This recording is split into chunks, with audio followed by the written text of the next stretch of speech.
My dad can buy you. The words cut through the courtroom before the case is even formally announced. Aiden Victor Roth, 18 years old, delivers them with casual indifference as though he's placing an order at a cafe, not addressing the court of law. Judge Frank Caprio sets down his pen deliberately. Mr. Roth, you are addressing the court of law. That statement is now on the record. Do you understand what that means? I understand my father owns half this city. Your father owns property. He does not own this bench. Sit down. Aiden shrugs. His attorney, or rather, the high-priced lawyer his father dispatched, tries as quickly. Your Honor, my client is young and counselor. Your client just made a statement that undermines the integrity of this proceeding. We'll address that.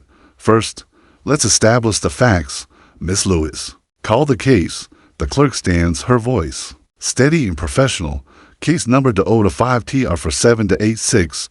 Commonwealth versus Aiden Victor Roth. Charges: speeding 68 miles per hour in a posted 35-mile-per-hour school zone during active hours. Reckless operation, failure to obey a lawful order. Caprio's gaze shifts back to Aiden. Before we proceed, I want viewers watching to know subscribe to Trial Nexus. This is only going to get more uncomfortable. The attorney tries again. Your Honor, we're prepared to pay the fines and resolve this matter today.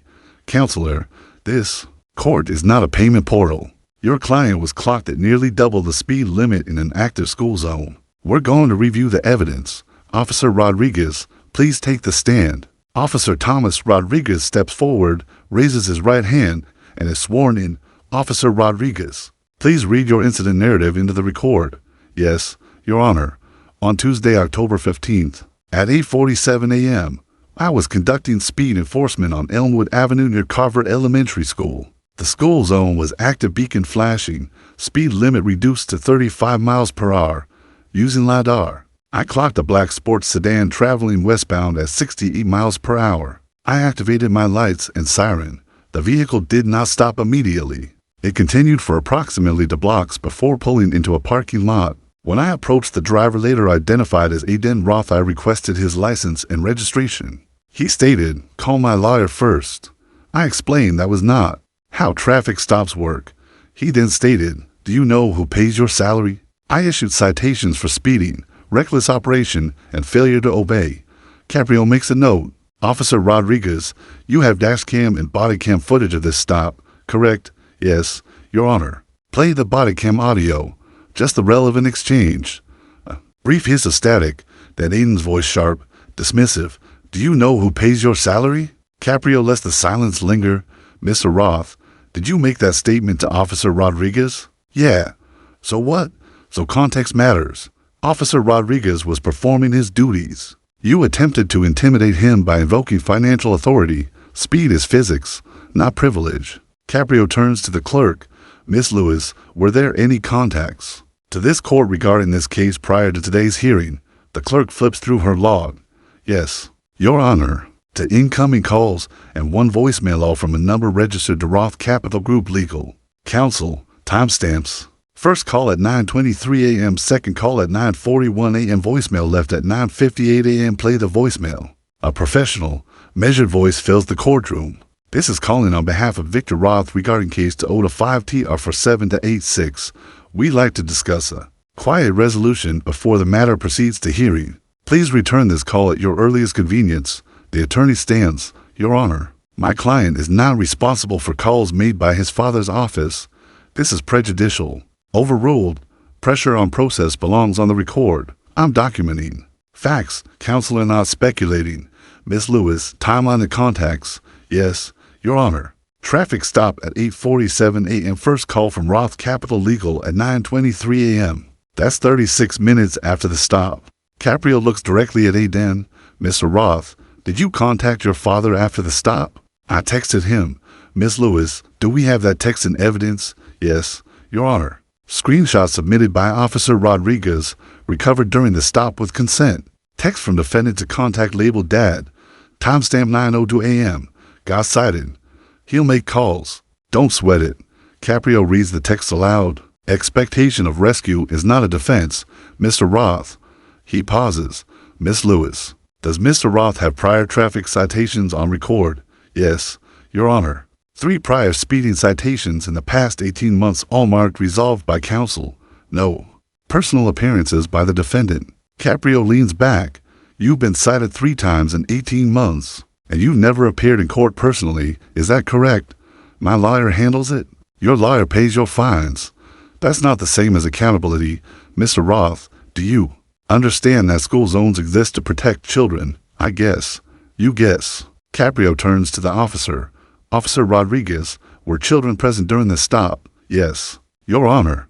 Crossing guard was posted. Approximately 20 students were crossing Elmwood at the time, Mr. Roth. You were driving 68 miles per hour past 20 school children. Do you understand the stopping distance at that speed? Aiden shrugs.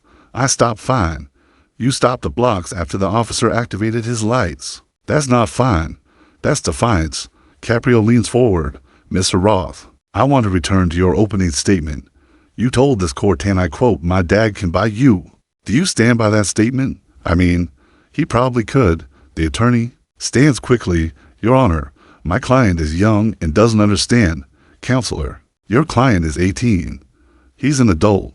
Mr. Roth, let me be clear. Are you stating on the record that your father could purchase this court?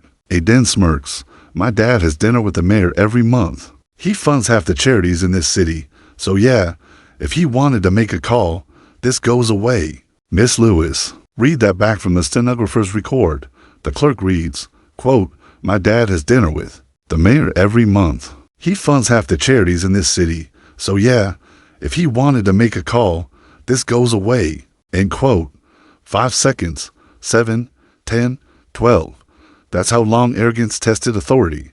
Then Caprio speaks quietly. Mr. Roth, you just told this court that your father's wealth and connections could make a lawful citation disappear. That statement is not hyperbole.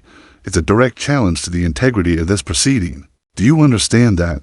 I understand my dad has more power than you do. Caprio straightens.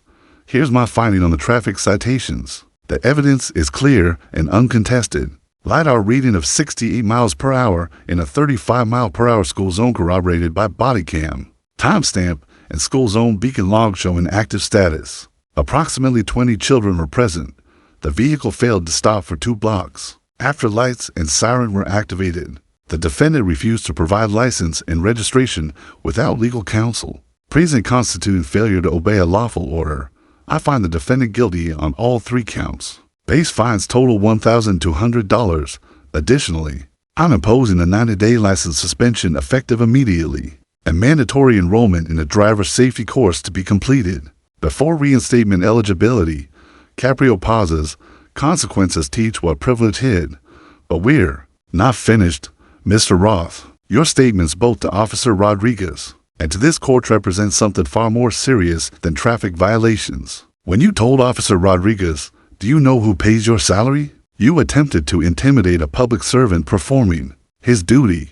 When you told me, my dad can buy you, you attacked the legitimacy of this court. Direct contempt of court is defined as conduct that occurs in the immediate presence of the court and obstructs the administration of justice. Your statement was made in open court, on the record, in my presence. It was deliberate, not accidental. It undermines public confidence in the judicial process. Here's what concerns me most, Mr. Roth. You didn't just insult me, you told every person in this courtroom and everyone who will read this transcript that justice is for sale, that wealth determines outcomes, that the law bends for those who can afford to bend it. That is not how this system works. Not in this courtroom. Not on my watch for direct contempt of court. I'm sentencing you to 30 days at the adult correctional institutions. You'll be eligible for review after 15 days if you demonstrate reflection and compliance. Officer Wilson, take Mr. Roth into custody. The bailiff moves forward. Aiden's smirk vanishes. Wait, what? You heard the ruling, Mr. Roth. Officer Wilson, please proceed. The attorney is on his feet. Your Honor, my client didn't mean, Counselor. Your client said exactly what he meant. Twice. On the record. Officer Wilson. The metallic click of handcuffs echoes through the courtroom. Aiden's face goes pale. You can't do this. My dad will. Your dad will do nothing, Mr. Roth. This is direct contempt. It's immediate. You'll be transported within the hour.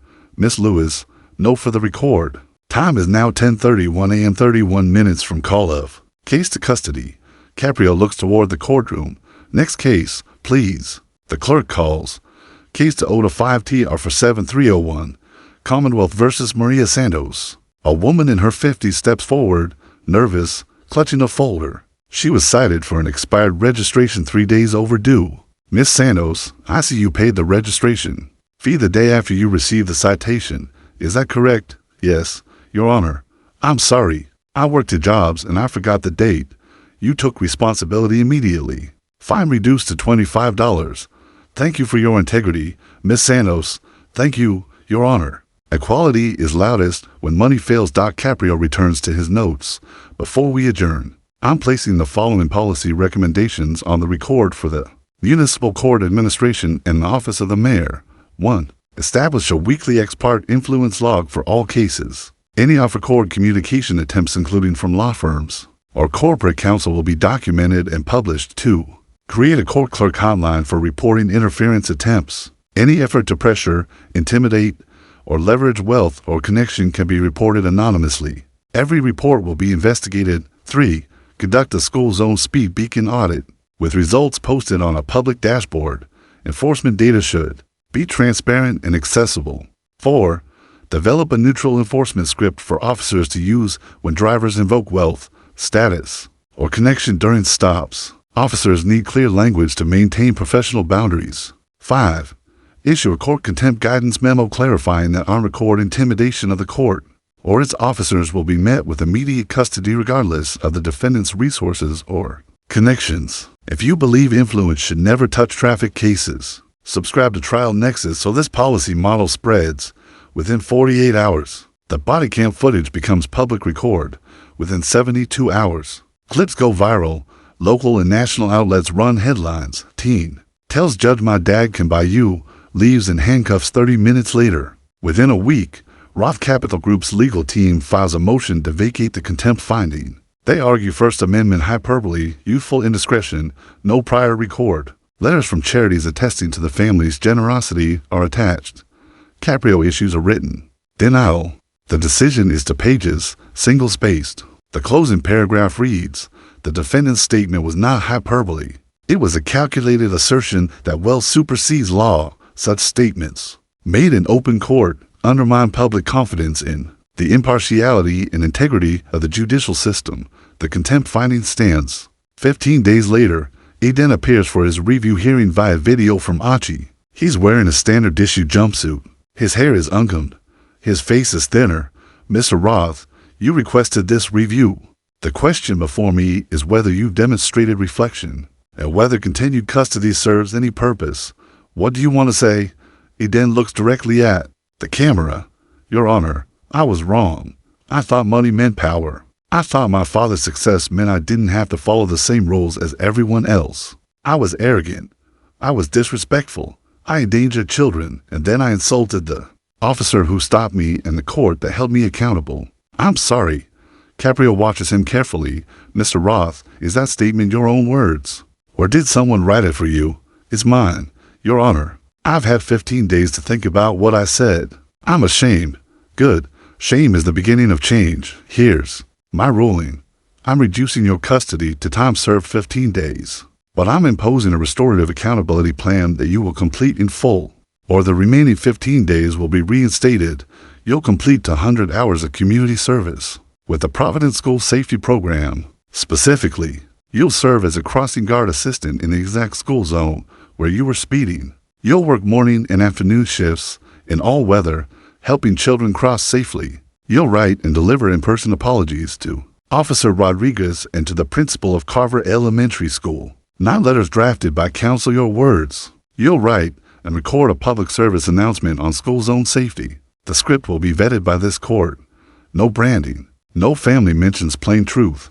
You'll complete a driver safety reflection course and submit an 800-word written reflection on what you learned. Not PR language, real insight. Do you accept these terms? Yes, Your Honor. Then you're released today.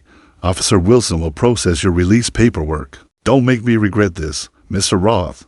I won't, Your Honor. Thank you. Over the next 4 months, Aiden completes the plan piece by piece. Week 1, he reports to Elmwood Avenue at 7:45 a.m. for crossing guard duty. It's 30 for degrees. He holds a stop sign and watches children cross the same intersection where he was clocked at 68 miles per hour. One parent recognizes him from the news. She doesn't say anything, she just looks at him and walks her daughter across. Week 3, he delivers his apology to Officer Rodriguez at the police station. Rodriguez listens, nods, and says, "Thank you for coming. I hope you mean it." Week 5, he meets with the principal of Carver Elementary. She reads his apology and says, "Our students deserve to feel safe walking to school. I hope you remember that." Week 8, he records the PSA. The first draft mentions his father's charitable work. The court rejects it.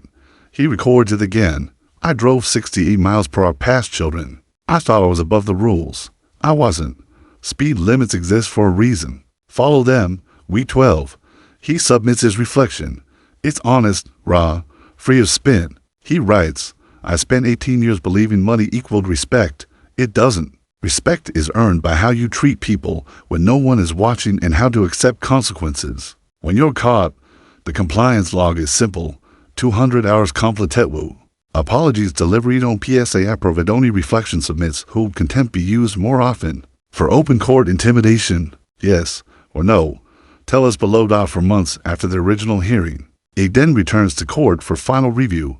Caprio reviews the document service logs, signed apology receipts, PSA recording, course certificate, written reflection. "Mr. Roth, I've read your reflection. Summarize what you learned." Aiden stands. "I learned that rules aren't obstacles, they're protections. I learned that my father's money doesn't make me special. It just gave me advantages I never earned. I learned that respect comes from character, not net worth. And I learned that when you tell a judge, 'My dad can buy you,' you're not showing power. You're showing how little you understand about power." Caprio nods. "You stopped borrowing power and started earning character." He signs the final order. "Your community service is complete. Your license suspension is lifted, contingent on completion of the driver's safety course, which you've done. This matter is closed. Don't come back here, Mr. Roth." "I won't, Your Honor." "Good, because next time, there won't be a review hearing." 6 months later, Providence adopts the ex parte influence log protocol. The first month's report lists 11 attempted contacts, all documented, all declined. The clerk hotline receives 19 calls. 6 lead to formal investigations. The school zone beacon audit reveals that 12 zones had malfunctioning equipment. All are repaired within 60 days. Enforcement data goes public. Speeding citations at school zones drop by 28%. Caprio's contempt guidance memo is distributed statewide. It reads in part, "Wealth is not a credential. Status is not a defense. When a defendant uses money or connection to intimidate the court, custody is not cruelty, it's clarity." On a quiet Friday afternoon, Caprio finishes his last case of the week. Before leaving, he pulls up the docket from that Tuesday morning, the one where Aiden Roth said, "My dad can buy you," and left in handcuffs. 31 minutes later, he writes a single note in the margin of his bench book. The bench is not for sale. It never was. It never will be. He thinks of Aiden standing in the school zone in the cold, holding a stop sign, watching children cross safely. He thinks of the text that said, "He'll make calls. Don't sweat it." He thinks of the 15 days Aiden spent learning the consequences are real. He closes the book, turns off the light, and locks the door.